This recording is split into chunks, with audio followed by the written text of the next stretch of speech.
President Trump is defending his decision to grant clemency to roughly 1,500 people who were convicted in connection to the January 6th insurrection in Washington. More rioters will be released from prison today as a result of the pardons. Included in the list of defendants who are being released is Rachel Powell. In 2023, she was found guilty of pushing a barricade into police and breaching a window.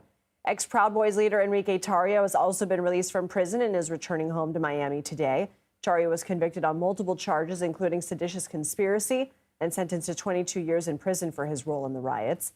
Another leader of a far-right militant group was also released from prison Tuesday. Stuart Rhodes, the founder of the far-right group The Oath Keepers, was also convicted on several charges, including seditious conspiracy, and sentenced to 18 years behind bars.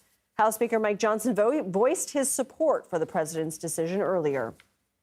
What was made clear all along is that peaceful protests and people who engage in that should never be punished. There was a weaponization of the Justice Department. There was a weaponization of the events, the following, the prosecutions that happened after January 6th. It was a terrible time and a terrible chapter in America's history. The president's made his decision. I don't second guess those. Let's bring in CBS News political reporter Taurean Small from Capitol Hill for more on this. Taurean, the president has called them hostages. We just heard Speaker Johnson saying it was a weaponization of the Justice Department. Just a reminder that these people were tried and convicted by a jury of their peers. Now, is this the general consensus of Republicans on Capitol Hill?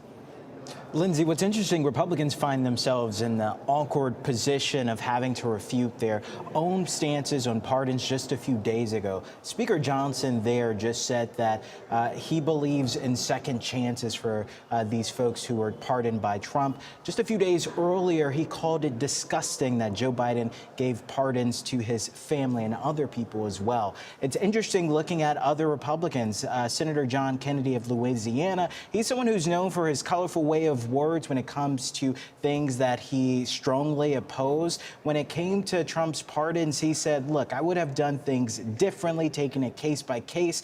But that was it. And he is a staunch supporter. I wanted to look at what other Republicans who aren't so as high on Trump had to say. Trump skeptics like Lisa Murkowski, Susan Collins, they said they were pretty disappointed and surprised by these blanket pardons. But potentially the most telling, the Fraternal Order of Police. This is an organization that has backed Trump for the past 3 presidential election cycles.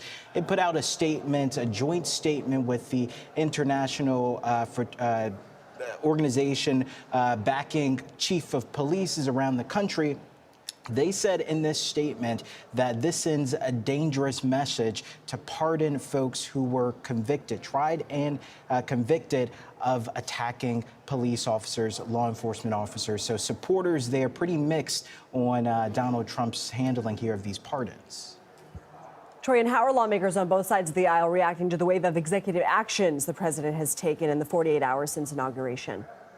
Yeah, a lot of Democrats are pretty upset by Donald Trump repealing some of these DEI initiatives.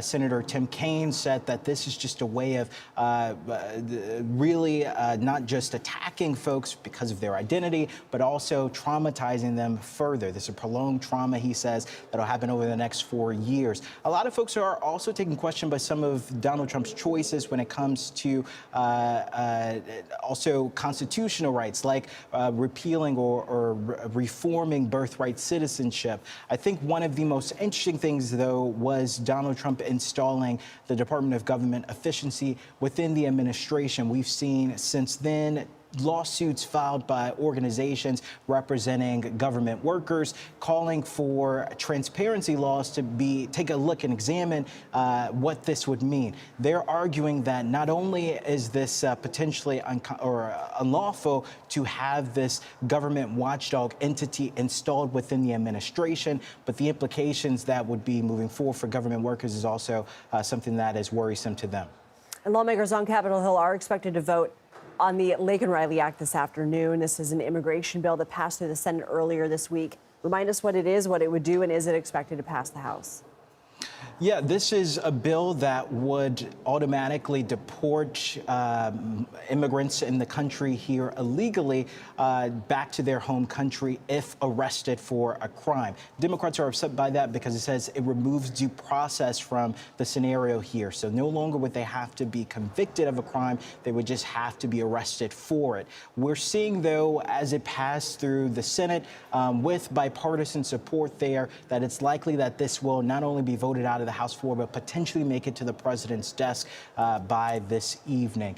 Democrats, though, on the House side, though, are still calling out hypocrisy, saying that Republicans are leaning into this instance of crime, talking about provisions in here that specifically address undocumented immigrants attacking law enforcement, but saying the fact that Trump pardoned folks who committed crime against law enforcement officers here on January 6, 2021, to them says that this rings pretty hollow, and this is more of a campaign promise than an actual bill looking to resolve an issue here. Okay, Taurean Small, thank you.